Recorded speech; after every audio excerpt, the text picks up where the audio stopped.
So today we're talking about the Midway Table Tennis Wall Game and another episode of Games I Should Have Never Fucking Bought!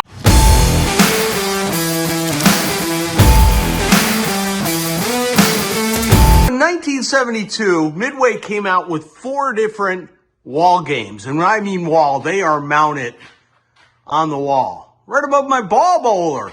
Ha! Because how else are you going to use that space? So anyways, these are pretty cool games. The one you see the most often is the Midway Bullseye Dart, probably followed by Golf Champ, and the one you see the least is Table Tennis, and then there's one called Dart Champ that I've actually frankly never seen. But we're going to talk about this one. This one, out of the whole group, this is the best one. And to show you why, what we're going to do is I'm going to play the game first. Instead of giving you all the background and all the stuff you probably don't want to hear about it, I'm just going to show playing the game. But all I did was play ping pong. So normally this is a 2-player game, but since I'm the only one here alone, I'm going to use my remotes and I'm going to play left hand, right hand.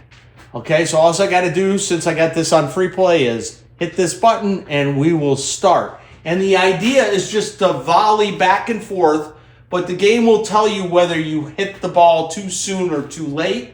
If you ideally hit it perfect, it speeds up the motor that controls the ball and makes it harder for the opponent to hit it back. And you'll see it. Some volleys are slow. That means you kind of hit the ball sloppily. But if you hit it just right, it goes over really fast. First person to 5 wins. Left player won.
I was a national celebrity, famous or even in Captain Kangaroo.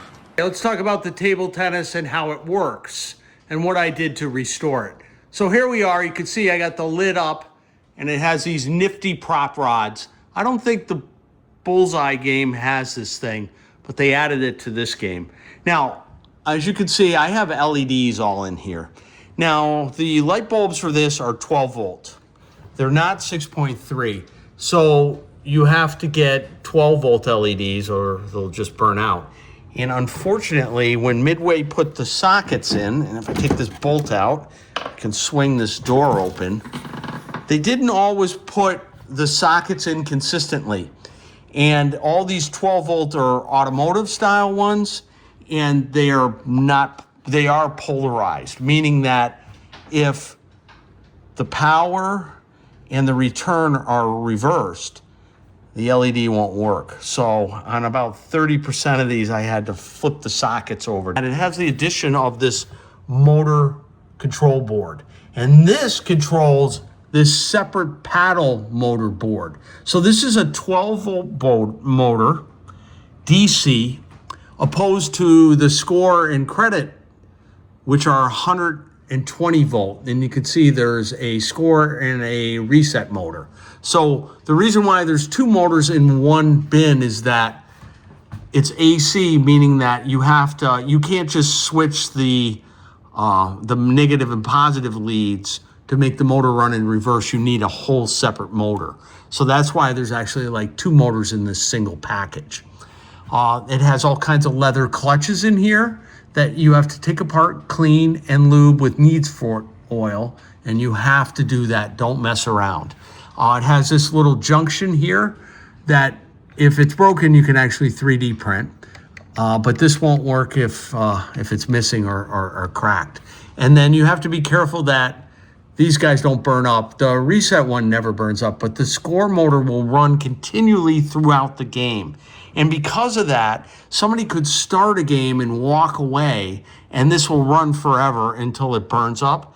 So what I did is I added this guy right here, which is a little reset board. After 3 minutes, this will close this relay, which will close the slam tilt switch and end the game. So if somebody starts a game and walks away, it just counts down until, well, here, I'll show you. I'll start a game. 180. And look, it's just counting down. And at the end of 180 seconds, it slam tilts. Now, the other thing I connected to, and that's just connected to the lock relay here. So whenever the lock relay pulls in, it starts this guy, and then I can slam it. And also connected to the power on this, which is again 12 volts, is this little 12 volt MP3 player that goes through to here and off to a speaker that I added, and I 3D printed a little speaker cover right there. And that way you get a background sound, because normally when you play this game, there would be no background sound. Now, the last thing I did is over here. This is a remote, so I can have remotes. So this game came 2 ways. Actually, it came with hardwire remotes. That's these things here that go through here, and I added 1/4-inch guitar plug jacks here for these. That way, if you want to use hardwire, you just plug in here for the left player and here for the right player. And you can have hardwired remotes, which are nice, but everybody wants remote controls to be remote. The sweeps. The boxes are always missing. So what I do is I go on Amazon and I buy these boxes. They're a little smaller than the originals. And I drill a hole and put these nice big buttons in them. And then when you buy the remote, you get the board that I showed you in the game, but you also get 2 of these things. And you could technically play the game by, pressing A, that would be your left player, and B would be your right player. But it's just easier to take these apart and take the guts out and put them inside this case. You can see it in there. See a little circuit board in there?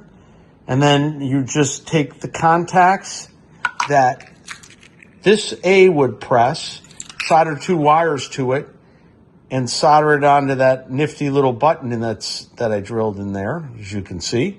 And then you have these 2 nice remotes, wireless remotes that work well with the game. You could still use the wired remotes.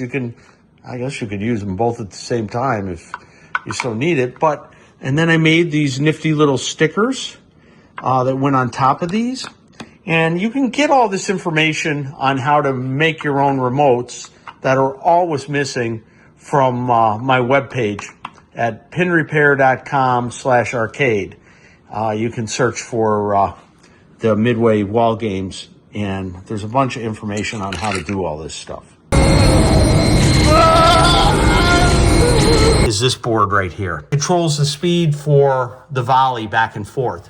And you can see when you hit the volley more accurately, the ball speeds up. And if you watch, there is little light bulbs, and these are actual light bulbs on this board. And a lot of times they are either just missing or broken.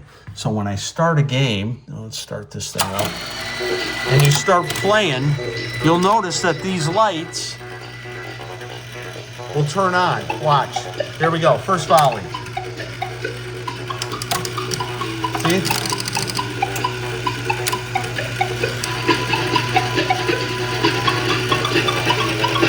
There, I just slam tilted it. But you can see as we were playing that these lights all trigger on and off. Oh, here we go. I just did it by accident again. Sorry. But as you can see, as we play, these lights all trigger, and these lights have to work because these little guys demand it. And if your lights are broken off or burned out, and these are 12 volt, and they should be 16 ohm. The one I replaced them with 28 ohm because that's all I could find in this format. They're these little wire, see how they're little wired lamps, and the wires break.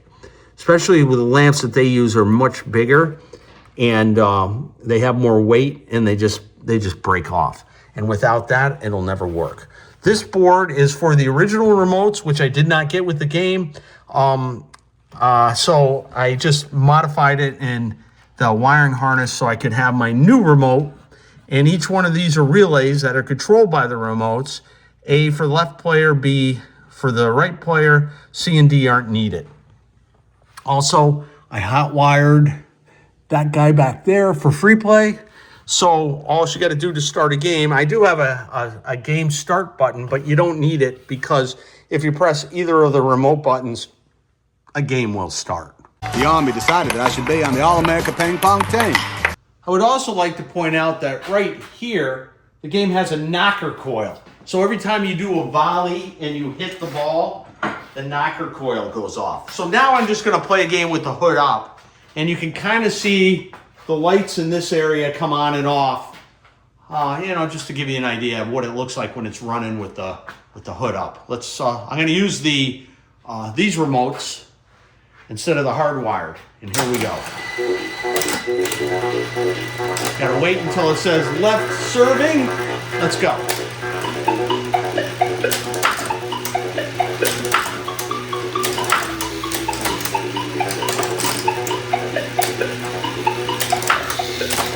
Wow, I hit that one just right. Ha! So that's why it volleyed back so fast.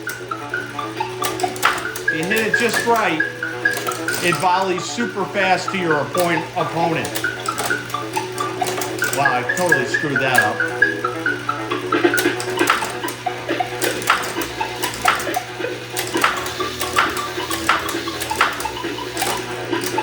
Damn, that was a good one.